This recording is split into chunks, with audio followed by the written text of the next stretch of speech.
Welcome to Did I Write That? The stories behind the story. I'm your host, Bryan White, and this is where we pull back the curtain on the entire world of books. From the spark of an idea to the grind of writing, from navigating self-publishing or breaking into traditional publishing, to working with a publicist, to mastering self-marketing, and everything in between. All the way to that unforgettable moment when your story finally reaches a reader's hands. Here, share the truth behind their words, industry experts reveal what it really takes to become a published author, and we spotlight incredible works from voices around the globe. Whether you're a writer chasing your first draft, a reader who loves the magic of storytelling, or someone simply curious about the craft, this podcast has your front row seat to the world of books, from the blank page to a finished masterpiece. So let's turn the page and step into the story. Welcome to one of the very beginning episodes of Did I Write That? The stories behind the story. In this podcast, we get to dive into everything there is about books. We get to enjoy and embrace our love for authors, publishing, independent authors, self-publishing. Every aspect that we can dive into about books in the book world, we are going to dive into. And today, I have a very special guest sitting across me, waiting to share his expertise, his extensive amount of books he's written, which personally I think is pretty impressive. He doesn't think it's much. We'll dive into that more. We have Terry Whalin sitting with us. He is a New York editor. He has written over 60 books, and he's here to share his insights, talk about his book that he has written, well, at least one of them, and help us understand how does the publishing world work, how does the editing world work, and so much more.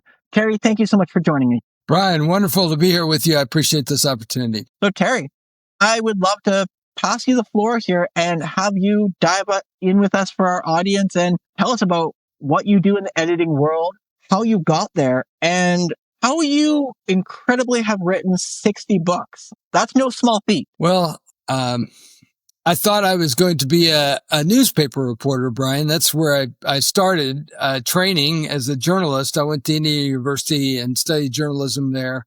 I was working for the campus newspaper years ago, and I couldn't get my fingers on the right keys. And this is in the old pre-computer days, so I was sitting at an old Royal typewriter, and I muttered to myself every time I made a mistake, I said, Jesus Christ, Jesus Christ. Now, this little blonde-haired girl that was sitting next to me, she said, "Oh, Terry, don't say that about Jesus, because one of these days when you really need him, you'll call out for him and he won't be there." And I thought, what's this? I'm a Christian. I go to church when I'm at home. I read the Bible in church when I'm at home. She suggested that I go to this little bookstore a couple blocks off the Indiana campus. They had pretty cards and posters, and maybe I'd find a book that interested me. And so I wandered down there a couple days later, and I bought this book called Jesus the Revolutionary. I thought, how in the world could Jesus be a revolutionary? And so I went back to my room. I read this book. It showed me a different side of Jesus than I'd ever seen before. But about that time, some people invited me to this Jesus people gathering in downtown Bloomington. They were sitting on little scraps of carpets, little candles lit. And those people, Bryan, had something that I didn't have. And so I got a Bible, and I changed the direction of my life. I thought I was going to be like a newspaper reporter at the Indianapolis Star, the Chicago Tribune, one of those kind of places. Instead, I joined this group called Wycliffe Bible Translators, and I trooped off to Guatemala, Central America. I worked among the Southwest Cachiquel people. I spent 10 years of my life in linguistics.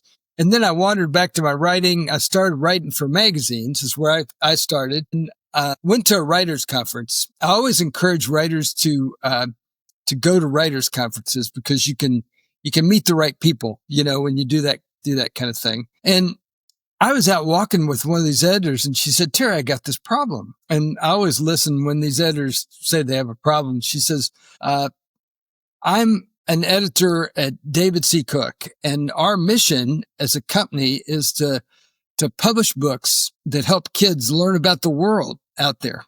And we don't have a single book that says anything about that.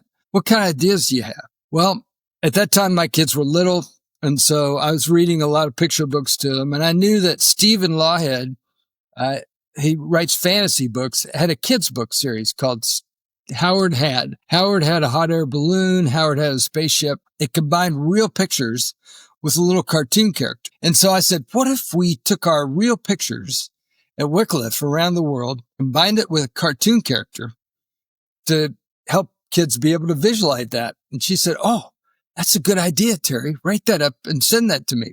So I made a little note. I went home, I wrote it up, and we went back and forth. But that ultimately, Brian, became my first book that was published in 1992. Now, since then, like you say, I've written more than 60 books for traditional publishers. I've had great opportunities to interview all kinds of people and to write these books. But the reason that I get up every day and I do this is because books change people's lives. And I know that firsthand because years ago, I read that book, Jesus the Revolutionary, that changed the direction of my life. And so that's why I'm in this. I'm working for Morgan James Publishing, where I've been with them for the last 13 years. It's actually my third publisher that I'm working in the acquisitions editor. So I've worked with hundreds of authors over the years, and I'm looking for books, good books, and reading their submissions, trying to find the right authors that we can publish their books. It's fun. I like it, what I do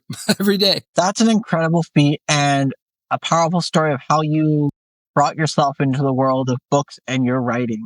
It's funny how we can start ourselves off in one place and life takes us to a whole nother route than where you think we're going to go. You started off with a children's book. How did you end up moving into 60 books from a single children's book? Did you just keep going? And I guess where I'm curious of is how did you find the consistency to just keep at it and not say, "Oh, I've written enough book"? Well, yeah, I've done all kinds of books through the years, so I've had opportunities to write. They're all nonfiction, but I've written books with other people. I've written books on short deadlines. I've written biographies on people like Sojourner Truth, Samuel Morris, Billy Sunday, Billy Graham, Luis Palau, John Perkins. I wrote a book with Vanetta Flowers, the first African-American ever to win a gold medal in the Winter Olympics. She won it in the 2002 bobsled. I wrote that book in about 6 weeks because they were already out selling that book, and they got a terrible manuscript. So they approached me to see if I could work with her to do that. So I flew down to Birmingham. I spent a lot of time with Vanetta. She grew up down there in Birmingham, Alabama. I actually went to Salt Lake City. I rode the sled one time. It scared the daylights out of me to do that. But I've just had all these kinds of great opportunities through the year, Brian. And I believe we live in a world of opportunity. And so there's all kinds of opportunities for us as writers. Sure, I get rejected a lot, as a part of what I do, but you just have to realize that wasn't the right door for you and keep looking till you find the right one. It sounds like you've really crossed over a lot of different genres and really just wrote what came to you or what you really thought was good at the time. What would you say to the most writers, authors out there, people who think they have to stick to one genre? Say they've written a fantasy book and now all they think they can write is, I'm a fantasy writer. How do we expand our minds as writers to write whatever we feel is good? Well, I think there is some merit to sticking with something. So it just depends on where you land in that process. So you don't want to be all over the place. I've been really focused in the whole nonfiction area, which is where I've worked, writing other people's stories, writing books, that kind of thing. So you do want to sort of focus on an area, but your consistency and your persistence in that will really help you in the long run. So, for example, I got in on the early days of blogging, and I've been blogging every week since, I think I did my first blog in 2004, for example. So my blog has a lot of content. I think there's over 1,700 entries that are in my blog. And I have this little thing that searches for my name online if it finds it. And about a year ago, I found this article listing the top 27 content producers out there. And it had people like, Ryan Holiday and Seth Godin and Jeff Goins, people like that. But my name, Brian, was one of those 27 people. And it's not that I do anything fantastic here. I blog about writing and publishing every week. And I've been doing it every week all this time. And so that consistency and persistence will really pay off for you in the long run. All of your consistency brought you to a point of writing, I believe it was the 10 myths of publishing. What are the 10 myths of publishing? And I would love to dive into what you find some of the most common mistakes that publishers are making and writers are making. I'm sure you have seen and read through thousands of books. So we're going to take this with some very, very good listening ears. Yeah, I wrote 10 publishing myths because, I talk with authors all the time that have their submissions. And what I find is many of them have completely unrealistic expectations as far as what's going to happen with their book.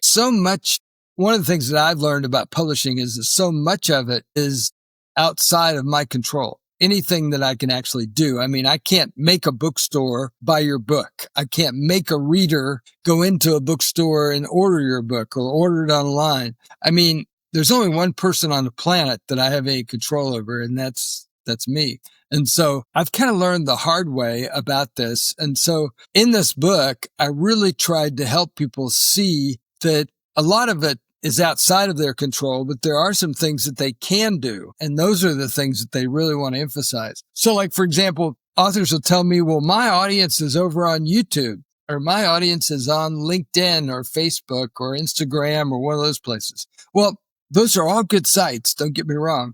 But in the business, we call those rented sites because I don't control those sites. I mean, I could knowingly or unknowingly violate the terms of those sites and get kicked off of there tomorrow. So you don't want to build your stuff over there, really. I mean, you want to build your stuff on your own website, your own blog, your own newsletter, things that you can control out there at the end of the day. So one of the big myths that many people fall into, and the first one, really the first chapter in the book, is that I will make a lot of money with my book. All these authors, I don't care whether they're self-publishing or whether they're publishing with a big 5 publisher in New York, they believe that they're going to make a lot of money with their books. Well, you may make a lot of money with your book, but you don't want that to be the primary motivation that you have with your book. I mean, you want to write a book because it shows that you're an expert in the topic, to open up doors for you to be speaking and be on podcasts like this and be on radio shows and other things.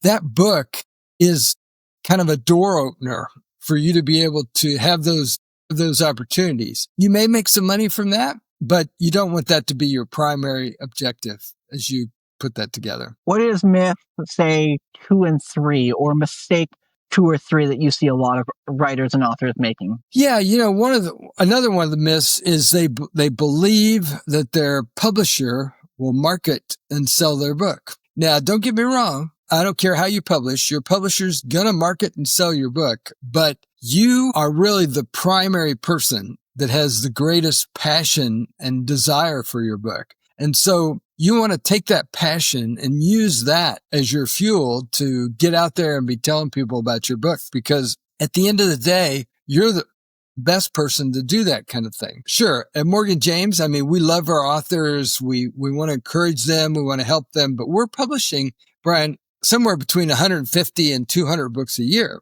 So there's a lot of books going through the publishing house. So sure, we're going to do our part, but you don't want to really depend on that. You want to do your part as the author to be telling people about it at the end of the day. Can you break down for our audience the difference between traditional publishing, hybrid publishing, and self-publishing? Yeah, it's a great question. Traditional publishing is really where the publisher will pay you typically an advance. They'll give you a royalty contract. They take over all the rights of your book, and then they will produce it. They'll design the cover, the interior. They'll sell it into the bookstore, all that kind of thing.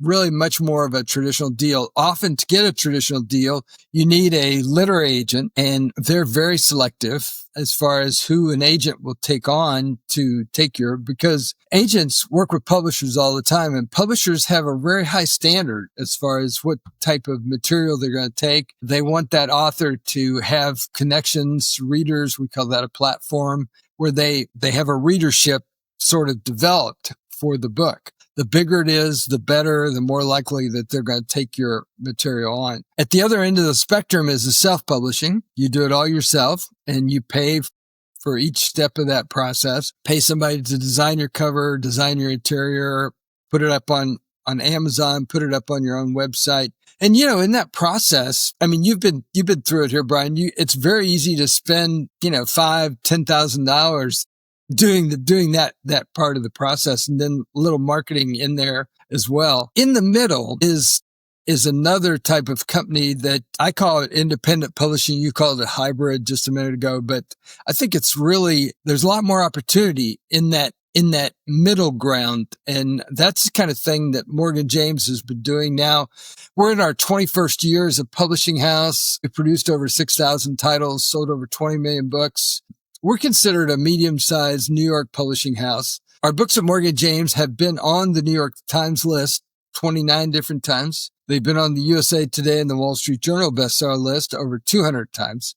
And I like to tell authors that because the fact that we've achieved that, to me, validates our broad distribution, because you really can't get on those lists unless you're selling books inside the brick and mortar bookstores, which we are. So I think there's a lot of opportunity there, and I'm actively working with all kinds of authors, to fiction, nonfiction, even a few children's books, to try to help them to get their books published through Morgan James. And I really like what I do in that area.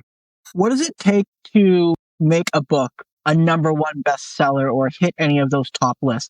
What's the volume, content, or sales that a book has to start hitting to be put onto one of those lists or shoot to number ones? It's probably not a real precise number. The New York Times list is like the gold standard, for example, out there. And to get on the New York Times list, typically you have to sell around 11,000 copies of a book in a 7-day period through that secret list of brick and mortar and online bookstores that report to the New York Times. So it's almost like winning an Oscar in the book business. Very hard to do. But like I say, we've done it 29 times with our books. We have a track record of helping people be able to do that. But yeah, and there is no precise formula to become a bestseller. Basically, all of us are on this road of publishing, and experimentation is sort of what it's all about. Try something. If that works for you, if people gather around you, then keep going on that road.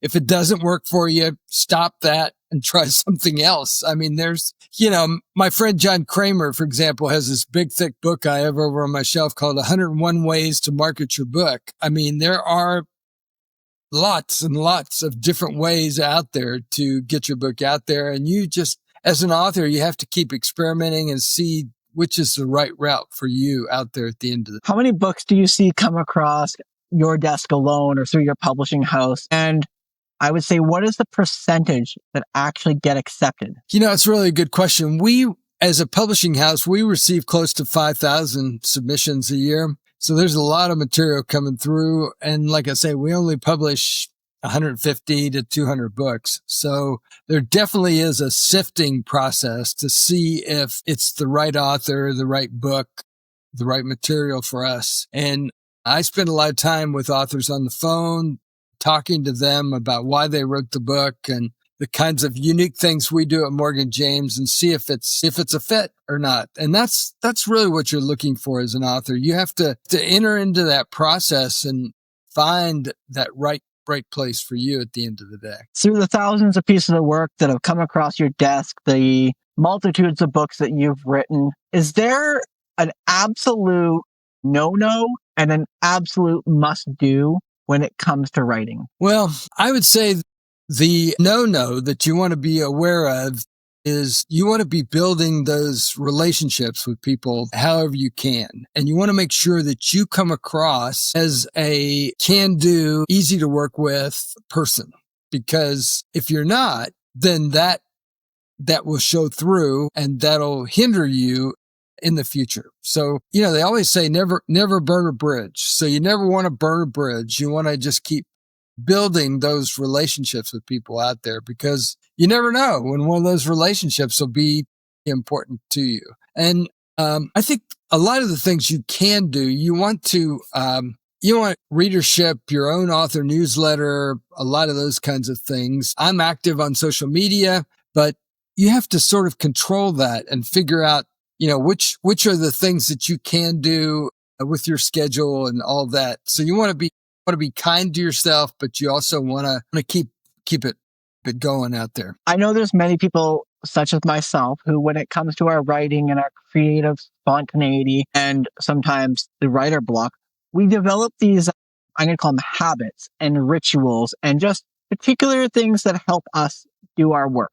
Was there anything during your writing, when you were deep into writing all your books, that you developed any habits or particular rituals that were just a core piece of your writing daily structure? Yeah, that's a great question. I think those of us that write books, one of the things we do in general is we sort of figure out when our deadline is for the book and what kind of word count is going to be in that book. And then how many words do we need to write every day or at least every week in order to be able to meet that deadline? Meeting your deadline is important. Writers are notoriously late in meeting those deadlines. So if you have a reputation of meeting the deadline or getting it in early, that puts you in a different category than everybody else out there. So I think it's an important part of the process to just keep doing that kind of thing consistently.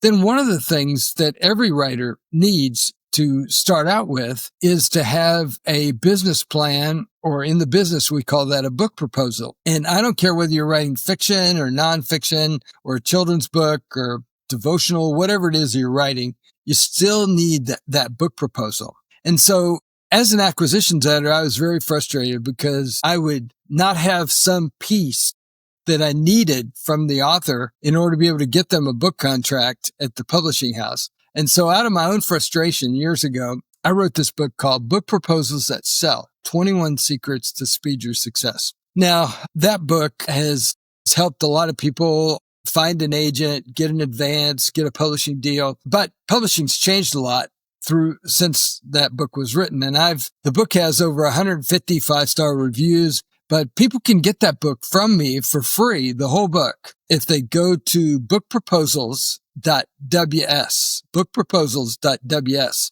And I give the book away because I know that if they start to read that ebook, there is a high probability they're going to turn and buy the print copy of the book. So, I lose nothing by giving away that ebook, and I can help a lot of people in that process. So I think that's a foundational habit, would be to start with your book proposal. And it's a lot of work, admittedly, to put one of these proposals together, but it's an important part of the process. I do want to tell you, Bryan, about a real wake-up moment that I had in my own life. In 2007, I was a literary agent I had a little literary agency in Scottsdale, Arizona, and Mark Victor Hansen, the co-author on Chicken Soup for the Soul, was having this event out in Los Angeles called Mega Book Marketing University. He invited me to come. I went as an agent out there to LA. I sat there with 400 people, listened to all the different speakers. Now, at that point in my life, I'd written about 50 books for traditional publishers. They'd paid me advances. They were making pretty books. But when you're in that kind of realm, the publisher will send you a royalty statement, like once a year or maybe quarterly, see how your book is doing. Well, all of my statements back then were in the minus category. I wasn't making any money. And so I knew I must be doing something wrong, but I didn't know really what I was doing. So I listened to all these speakers, and one of the speakers was Jack Canfield, the other co-author on Chicken Soup for the Soul. Now, Jack has this book that I have on my shelf called The Success Principles, where he's really analyzed what does it take to be successful. The very first success principle says that I will take 100% responsibility for my own success. Now, none of us want to take 100% responsibility. We want somebody else to do it. Some editor, some publisher, some marketing person, please, somebody other than us. But during that event, I decided that I was going to take 100% responsibility for my own success. So that's when I really got into my blogging, and that's when I started doing more writing for magazines, started social media. So now, like on X or Twitter, I have 175,000 followers. I have 19,500 connections on LinkedIn. I have over 4,900 Facebook friends. I mean, I use all that stuff. And so, it's really that persistence and consistency that really pays off. I mean, people forget those Chicken Soup for the Soul authors that have sold millions of books. They couldn't find a publisher. I mean, they were rejected over 160 times before they found their first publisher. They finally got a little publisher in Florida to publish that first Chicken Soup for the Soul book. And they told their publisher they were going to sell 1 million books during the first year. Back to this, I will make a lot of money selling my book. And their publisher laughed at them. They never sold 1 million copies of anything. They thought that was a ridiculous idea. It took them 1.5 years, Brian, to sell their first 1 million books. But those guys practiced what they call the rule of 5. They got up every day and they did 5 things to be telling people about their book. They did a podcast, a radio show, a newspaper article, a guest blog post, a live event. I mean, there's lots and lots of things you can do.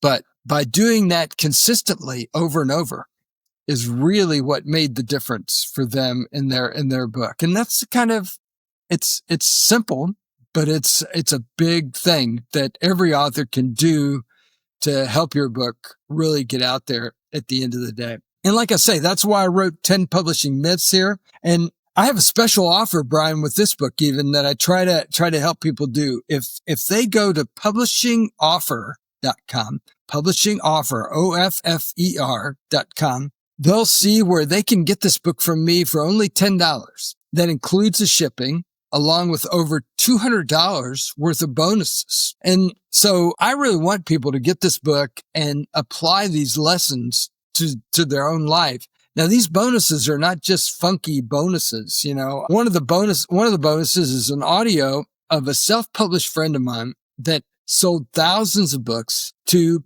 public libraries. People forget, you know, libraries, there's over 9,000 public libraries, and those guys have budgets to buy books. You just have to take the bull by the horn. And like my friend did, he found the list online of all these librarians. He would take a couple hours a day, call them up and talk to the right librarian, tell them about the benefits of his book. And then after the call, he would make a little invoice, pack up the book, mail it to them. He sold thousands of books doing that. It's work. Sure, it's work, but that was innovative idea that he did. And all of us could do that kind of thing with our books. That is genius. And we're going to get that book into so many people's hands at the end of this podcast here. One of the areas I do want to dive into here real quickly, as you have probably seen all the changes that have just gone on through the publishing industry and through these publishing houses. What's your take on AI and AI generated content or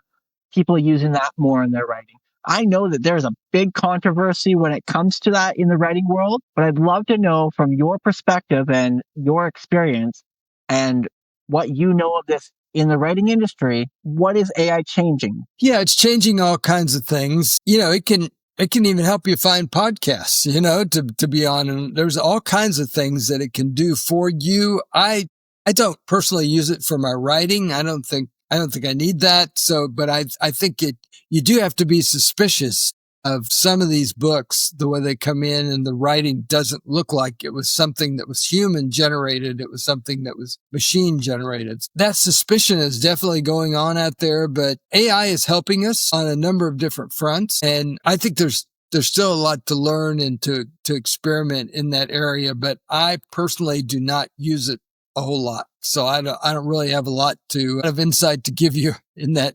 realm particularly. So. I guess we'll ask the controversial question of, and it's very opinion based, but it is one that people toss back and forth of, if you use AI in your writing, are you a real writer? You know, I don't know. I don't feel like I need to do that. So I've never felt that urge to use AI with my writing. So I don't know that I really have an opinion or insight for you there.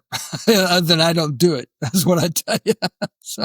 Well, it's a hot topic out there. You dive into any of the corridors and conversations going on, and that one gets people pretty fired up, let me tell you sometimes.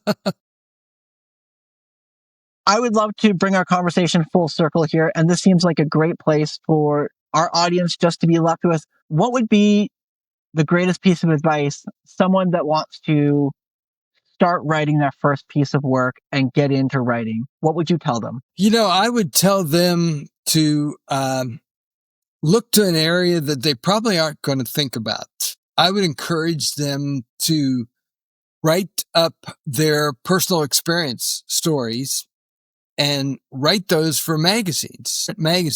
That's why I've written for more than 50 magazines out there, Brian. I think that's a great opportunity.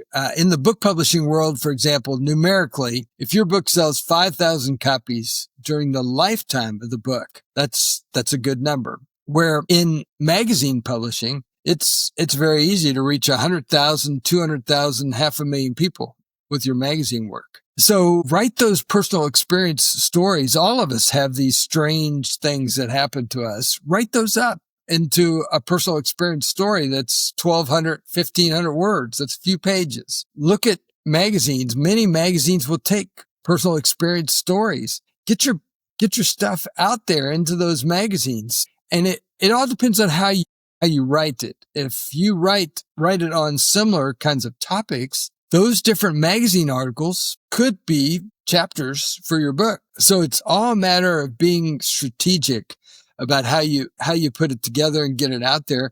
And at the end of every magazine article, you can say, by Terry Whalin, author of 10 Publishing Myths. So, it's all a matter of thinking about it strategically and then carrying that out. Awesome. Well, thank you very much, Terry. This has been incredibly helpful. I've learned a lot. I know that our audience out there is going to take away some great nuggets from this. And we're going to find ways to get all of your content into everybody's hands. We'll put everything you need to know about Terry, all of his books, into our show notes and give you all the right ways to reach out to Terry if you want to learn more. So again, Terry, thank you so much for joining in this conversation. It has been an absolute pleasure. Thank you, Brian. I appreciate the opportunity. That's a wrap for today's episode of Did I Write That? The stories behind the story. If you enjoyed today's conversation, share this podcast with another book lover because books connect us in ways nothing else can. And remember, it's never too late to begin writing your own masterpiece. I'll leave you with the words from Toni Morrison. If there's a book that you want to read, but it hasn't been written yet, then you must write it. Until we meet again, deep inside the world of books, I'm your host, Bryan White. Thanks for listening.